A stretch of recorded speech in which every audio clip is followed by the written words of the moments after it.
What's up, good people? Mark Holmes here, and as always, I want to say thank you all for watching, commenting, subscribing, and being part of the Joe Boo Sports Report. Without you guys, as well as you ladies, you know that this literally does not work. Hope everybody's having a great day. Um, I am. Here's something that's kind of crazy. There's some things that are really, really crazy. I'm not going to say that this season has been successful just yet. Okay, understand that we have started over. We've hit the reset button. You have a whole new training staff, and you're not sure if everybody is good or not, as far as the right fit for what you're trying to do.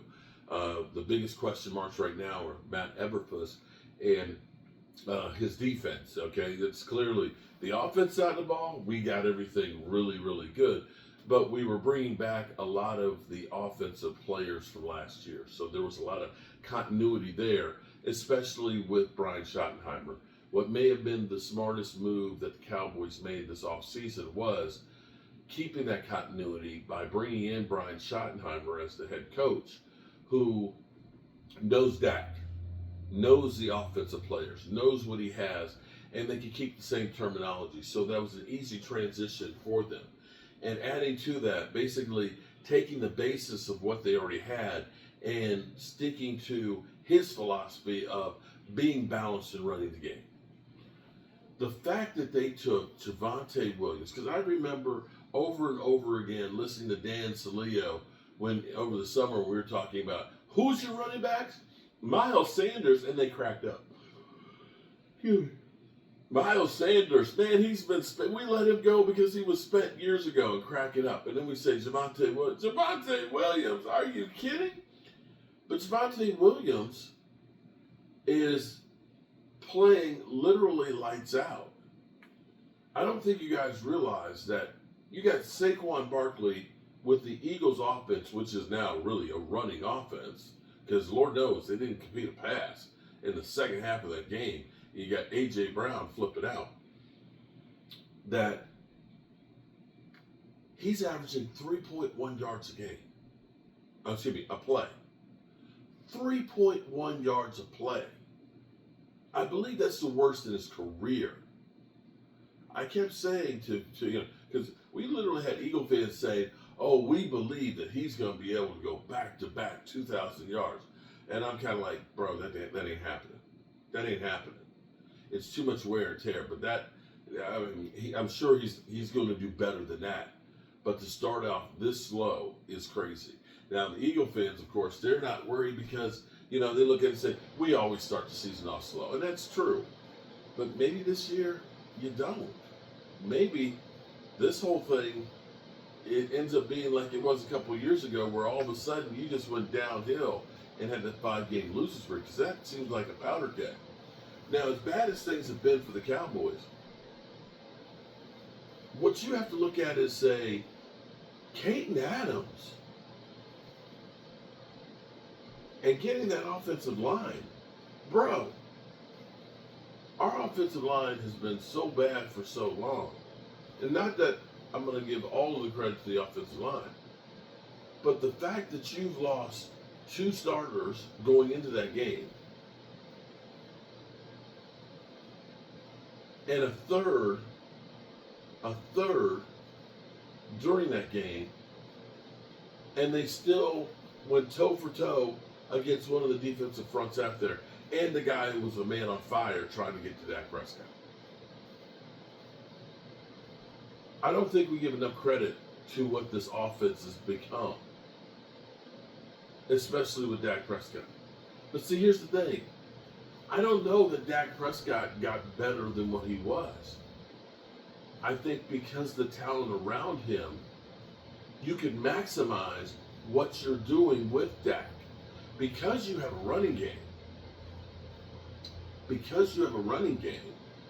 Now play action becomes relevant. When you can't run the football, teams ain't putting 8 men in the box. They're not respecting the run. They're covering your receivers. And when you only got one legitimate target of CeeDee Lamb, Jalen Tolbert's your number 2, and who knows who was your 3, and you're not using pre-snap motion you really hamstring the quarterback. So Dak, yeah, he's playing incredible. But Jake Ferguson becoming a security blanket. Now he's not getting a lot of yards per reception, only 6 something, but they're key yards. He's making key catches because as long as you're moving that ball forward, as long as you are getting closer to that first down as opposed to getting, first and 20, I'll take 2nd and 4 any day. You are playing good football. The only thing is, we got to get the defense up to speed. They don't have to be perfect, but man, it's ridiculous. So we have some of our players that are in the senior role. The senior players, senior Hall of Fame nominees. It's not the normal process where you find out a couple days from the Super Bowl. They'll find out who is going in sooner than that. And that's where Drew Pearson, who was left off for so many years, got in. And there are the players that we have right now on there. Don Merritt, Dandy Don, Leroy Jordan, man, that guy was a hitter. Ed Too Tall Jones, and Harvey Martin. Tonight I was talking about Harvey Martin because Harvey Martin was an incredible player.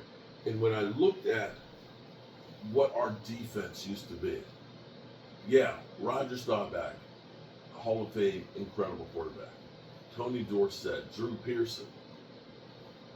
But without that doomsday defense, they're not winning Super Bowls. As great as Troy Aikman and Michael Irvin and Jane Novacek and Larry Allen and Emmitt Smith were, without that defense, they're not winning those Super Bowls. And that's the conundrum we have right now. The Dallas Cowboys offense is as good as the 90s offense.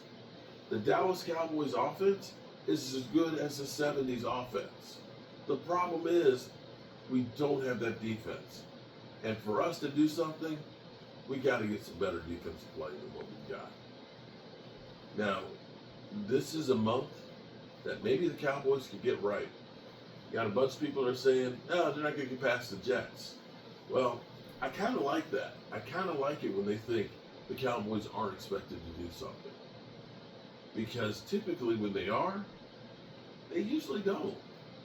They were expecting us to beat the Bears. We lose. They're expecting us to be beat like 49-17 against Green Bay. But yet, it ends up being a 40-40 tie. Doesn't make any sense. But that's the way it is. Alrighty, good people. As always, I appreciate y'all. And I'm going to go to bed. I'm tired, boss. I'm real tired. But I'm thankful for all you wonderful people out there. And remember, tell the people you love how much you love them, because you might not get the chance again. And I love you guys. And Leo, what I was telling you about is like when you get a cramp, you just got to hop up real quick. So no, listen. When you turn 50 and 60, there's no more hopping up real quick. That shit is long gone. Peace out.